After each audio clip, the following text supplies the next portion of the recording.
The body has limitations, the mind does not. We focus so much on what goes on from the neck down that we forget it all starts from here. Everything starts from here. If you're not mentally ready, you're never really physically prepared. And that's where the preparation starts. I firmly believe that everybody in this room, everybody on this planet has a gift. It's your job to figure out what that gift is. Then it becomes your job to decide whether you're going to act on that or not. Everyone sees the work that you put in, but it's what you don't see is going to determine how far you're going to get. I hear stuff all the time. People say, oh, look in the mirror and you'll see why you're not succeeding. I don't believe that, okay? It's what you don't see in the mirror. That's what's holding you back. It's what you're not willing to see is why talent is not enough. And when you finally see it and accept it and decide to work on it, then you can take that next level.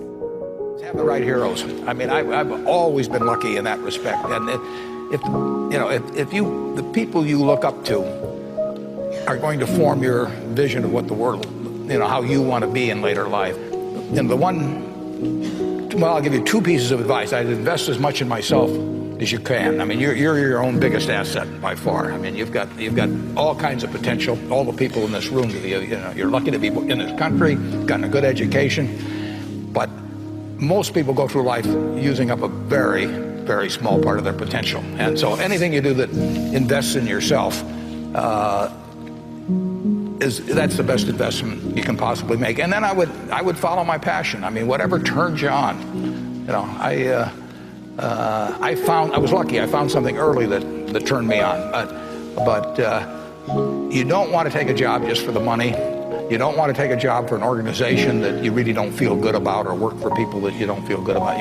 You really want to be excited when you get out of bed every morning. And it won't necessarily be the job that you have 10 years later, but you'll be learning so much as you go along. And I took a job with Ben Graham, my hero, and I never asked the salary, and I found at the end of the month when I got my first paycheck what I was earning, because I just knew it was the right thing to be doing. So I would follow your passion. I think happiness trumps everything. Easy for me to say because it really worked out for me, because happiness coincides with financial upside. I have friends who make $74,000 a year that are just happier people than friends that are making $18 million a year that are not. You've got to do you, but please don't let the entrepreneurial society, don't let me, don't let your parents push you into what success is. It's different for all of us, but, and this is the big but, you got to be self-aware about it. Yeah, who you spend time with is who you become. Because whoever you spend time with affects your beliefs and your values, and your need for their love, their attention, their significance will affect. If I'm going to play tennis and I play someone worse than I am on a regular basis, I am not going to get better. Right. So you play legacy. Yeah, you do that. Even if you play terrible, your skill sets are going to grow significantly because of your desire to connect and to play at that level. And I should be the weakest link in my chain that I have, and that'll make me be stronger, it'll make me run faster. I mean, like an analogy I've always used is, all right, if you run the 100-yard dash with people that can't run as fast as you, yeah, you'll win. Hands down, you know that. But if you run with people much faster than you, all right, yeah, you might come in last every single time, but your time will be better.